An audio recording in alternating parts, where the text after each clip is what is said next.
Lord Jesus Christ, take our minds and think through them. Take my words and speak through them. And take our hearts and set them on fire. Amen. Amen. Good to be back. Lamont Hilsey, priest of the diocese, friend of Corral de Tierra. And as a priest, I did not pass by. I will leave that to your judgment whether that was a good decision. Joy to be back with you. First of all, for the video. I had never been videoed before. And, whoa, it's quite an interesting experience. It's a real education. And I learned a little from it, and you will notice the profound change this morning. It's also a wonderful evangelistic tool for the congregation, so that's a good thing you're doing back there.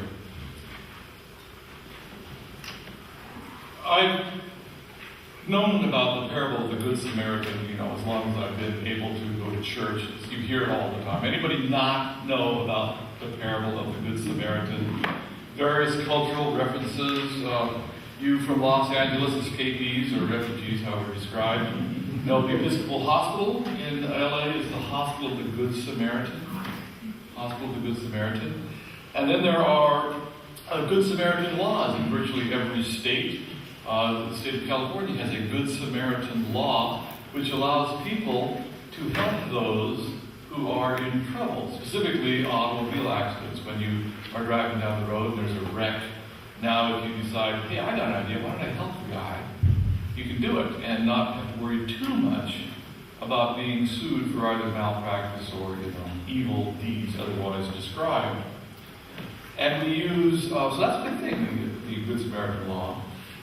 We use the term good neighbor all the time. I think it was President Franklin Roosevelt who described the Lend-Lease program before the Second World War as a good neighbor policy.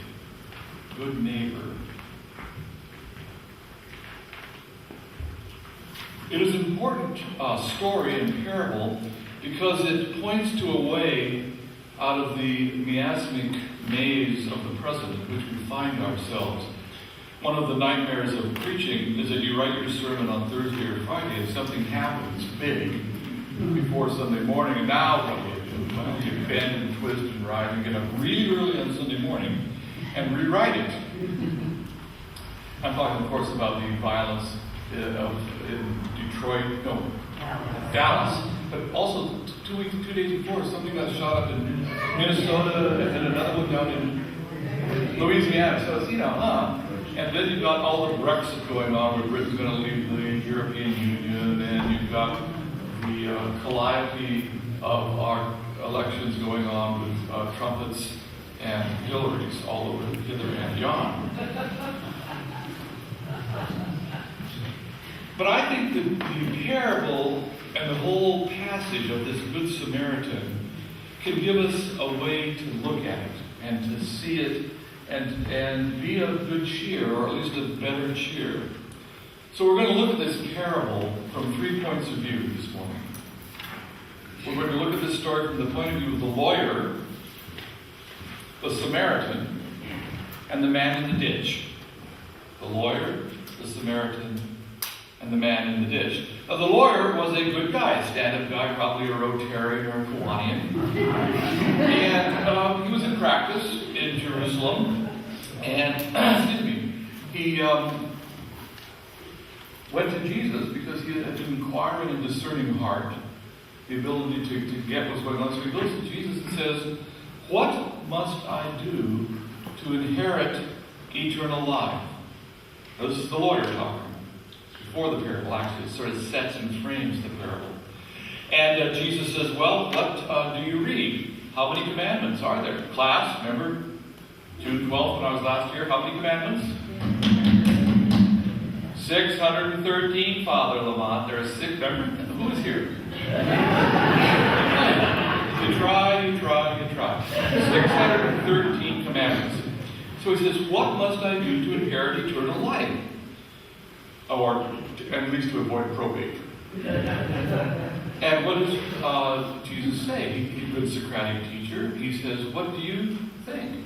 And the lawyer answers truthfully. He says, love, from Deuteronomy chapter 6, verse 5, love the Lord your God with all your heart, with all your soul, with all your strength, and with all your mind.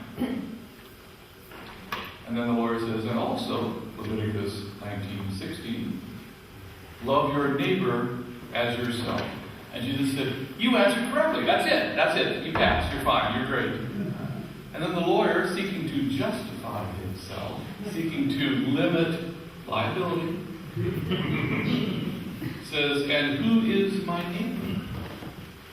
And then Jesus answers with the story, the parable of the Good Samaritan. The lawyer wants to know, how can I hedge this so that I really do get it, so I'm really sure that I will inherit eternal life. Now, what is justification? Have you ever thought about people, when you justify yourself? What is going on? Some great justifications. Mistakes were made. It happens. Or, Your Honor, I didn't know the gun was loaded. These are justifications. From AA, Alcoholics Anonymous, you drink too if you were me. I wasn't briefed. I wasn't briefed. Yeah. The woman gave me the apple. The devil made me do it. Justifications, when you're not quite totally to blame, because I didn't know the gun was loaded. Justification is a way in which we try to limit the blame we all sort of feel we're due. So the parable of the Good Samaritan, from the point of view of the lawyer, is to answer the question, who is my neighbor limits my responsibility. Now let's look at this parable from the point of view of the Samaritan. Who were Samaritans? Samaritans and Jews at the time of Jesus had about the same relationship to each other as blacks and whites do today. They're about the same. Without comparing, contrasting, parsing all the differences, Samaritans didn't worship at the temple the way Jews did in Jerusalem. And the Samaritans only used the first 5 books of the Hebrew Bible, Genesis, Exodus, Leviticus, Numbers, Deuteronomy. And the Jews had all the prophets and the writings, Ecclesiasticus, all these other books that we have in the Hebrew Bible, what we call the Old Testament. The Samaritans didn't do that. And so there was a little bit of envy going on because the Samaritans weren't taken into exile the way the Jews were by the Babylonians in 597 BC. There was an ancient mistrust, distrust, contempt, hatred, a little strong, but exclusion. They didn't relate to each other. They weren't in the same clubs. So this Samaritan is going down from Jerusalem to Jericho. Not from Jericho to Jerusalem. He's going down from Jerusalem to Jericho, which is a subject of another whole sermon. And he comes across a man in the ditch who has been beaten up and robbed.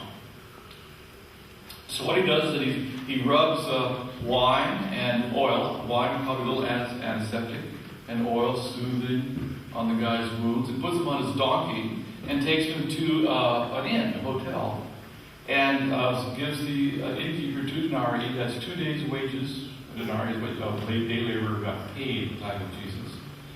That's 2 days. So here's 2 days, and I'm going to come back through here in a couple days, and I'll pay you any more than you need if he runs up some extra expenses. And he goes on his way.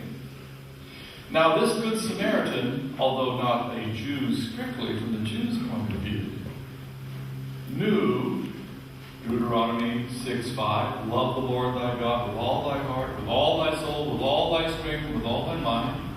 And he knew Leviticus 19:16, love your neighbor as yourself. And having done that, loving God and his neighbor, he's seen his duty and he done it. Now, here's where it turns. The lawyer said, and who is my neighbor? And And Jesus says the parable of the Good Samaritan. Jesus asked the lawyer, who was neighbor? Not the man in the ditch. The Samaritan was the neighbor. You know, we use the parable of the Good Samaritan all the time to say, you should help your neighbor needs help. Okay, I'm down with that. Help people. But Jesus says that the Good Samaritan is the neighbor. The Good Samaritan is the neighbor. Now let's look at the parable of the Good Samaritan from the point of view of the man in the ditch. Well, he probably didn't have a point of view until he woke up, because he was in the ditch, beaten up. But imagine the dialogue between the man in the ditch and the innkeeper later on. Man in the ditch, what happened? Innkeeper, you were beaten up and robbed. And furthermore, a Samaritan helped you. A Samaritan helped me? Yes, your neighbor, the Samaritan, helped you. Where is this Good Samaritan? Gone. He had to move on. He had to go down to Jericho to sell some wine and oil, I guess. Well, when's he coming back so I can thank him? Don't know. How can I thank him? How can I thank the Good Samaritan? By being a neighbor to someone else. The Lord wants to know who is my neighbor. The Good Samaritan is the neighbor. The man in the ditch, we are the people in the ditch, by the way, is how we become good neighbors. I close with this. The parable of the Good Samaritan has many, many layers and implications. To be sure, it's a story about helping other people. But it's also a much deeper analysis of the mutual neighborliness that we owe each other. By loving the Lord our God with all our heart, with all our soul, with all our strength, and with all our minds, and our neighbors as ourselves, we are at once the lawyer, the Samaritan, and the man in the ditch. We are now saints who can go on our way rejoicing. Amen.